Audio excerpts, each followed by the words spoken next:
Hello and welcome to today's episode of Young and Visionary. You're with me, Esnat Suleiman, and today I want to talk about setting your investment goals.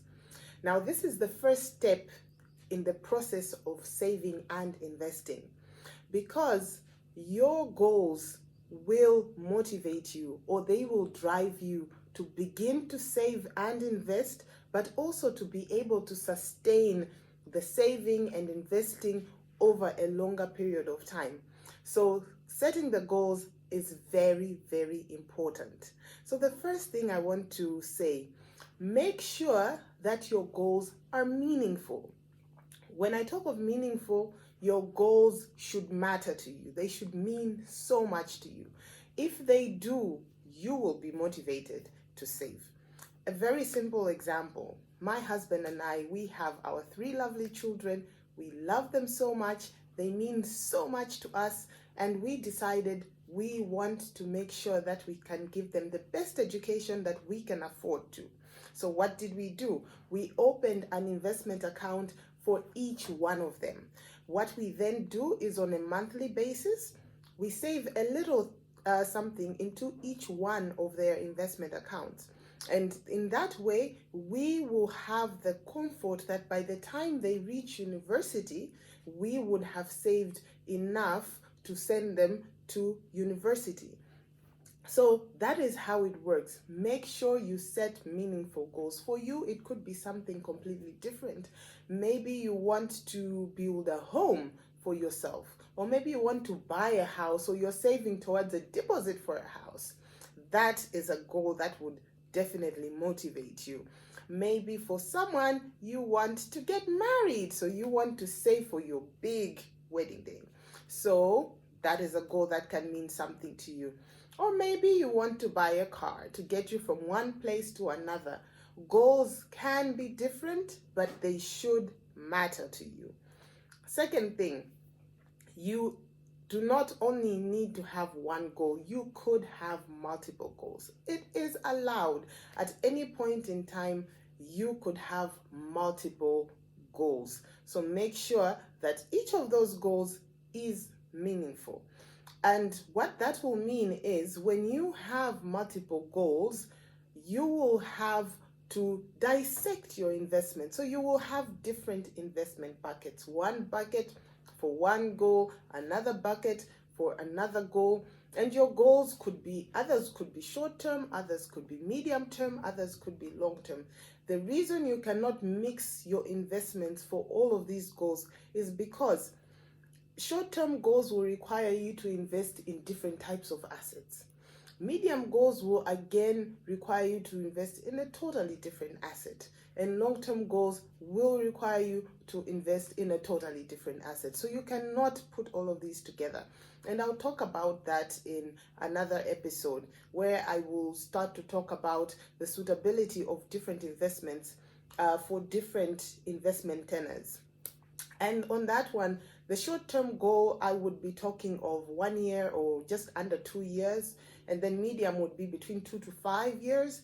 And then long-term goals could be any goals that are 5 plus, so beyond 5 years. So for example, if we're looking at setting an emergency fund, I talked about this in an earlier episode where we said the emergency fund is the fund that you tap into when you have an emergency and you need money. So for example, you lose your job, you did not anticipate it, you need cash, the emergency fund will help you. Or for example, you're saving for vacation. That's something you can actually save for. My sister actually did that with a friend of hers. They opened a joint account. They would save into that account together every month. So they started doing it last year for a vacation that they want to do this year.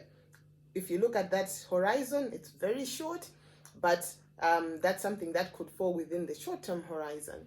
Then you have the medium term. The medium term for some of you could mean you're out of university now, you're thinking of doing a master's degree in the next 3 years. That's a goal that you could save for in the medium term. In the long term, maybe you would be looking at putting up a deposit for a house or even starting construction or buying a plot.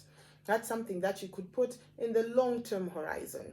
So that is how you can have the different investment goals, and then you need to make sure that you have different investment buckets for each one of those goals. The third thing I want to say is that you must make sure in setting your goals that you follow the SMART principle. Now, SMART is an abbreviation, SMART. S standing for specific, M for measurable, A for attainable, R for realistic, and T is for time bound. So you need to make sure that when you set your goal, it follows these principles, and that is important. I'll explain that in a bit. Let's start with specific, okay? So I'll take the example of the master's degree. You want to study for a master's degree. You could have a goal that says, I want to save for a master's degree. What does that mean? How much are you saving a month? How much are you targeting to save? When are you going to do this? It leaves so many questions. But if you say, I want to save 3.6 million in 3 years to fund a master's degree, it is more specific. So the S, the specific, means that your investment goal must be specific. Even if someone is looking at it, someone that's not you, they know exactly what you need to do. Even you, when you look at it, you know exactly what you need to do to attain it.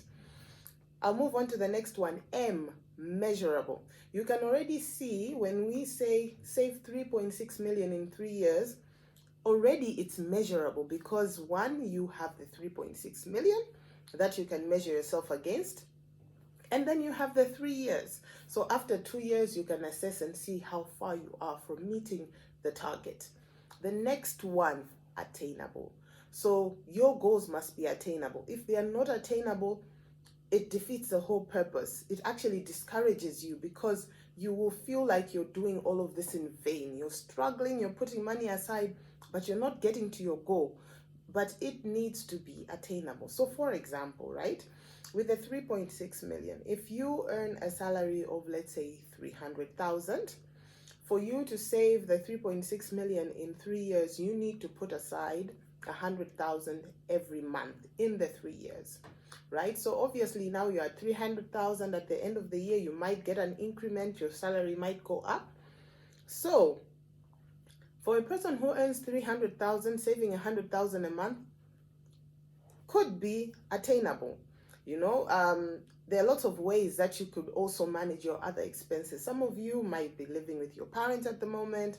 Some of you are living with your friends, so you have shared expenses, and you can do all sorts of things to manage your other expenses and indeed manage to save 100,000 every month. So make sure that it's realistic for the income that you make. Even if you're in business, you're able to track how much profit you make in a month. Make sure that your monthly savings to get to your goal are realistic. That's the next one that I'm talking about, the R, realistic. So it needs to be realistic.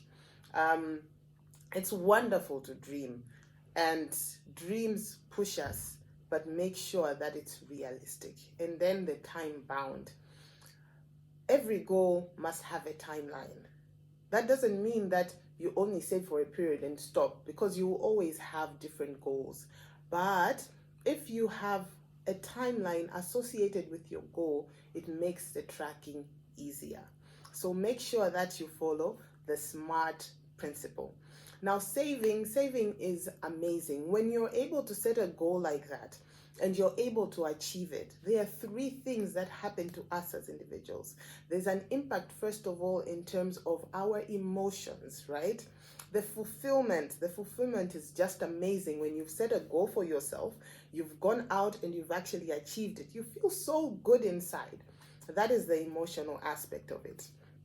The second thing is to do with our identity.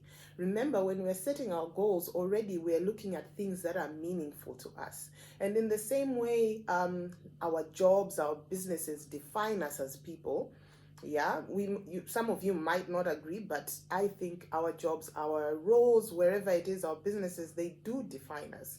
If you're a doctor, everywhere you walk, people look at you, they say you're a doctor, they associate you with helping other people. And sometimes that becomes embedded with you. It's the same with saving and investing. It creates discipline in us. We become disciplined people. And as we achieve our goals, they turn us into other people. For example, now you achieve your master's degree in a certain area. That makes you a technocrat in that area. Maybe it will help you get a certain job, which changes your identity.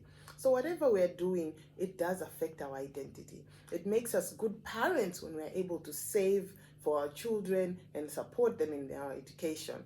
So saving and investing has an impact on our identity.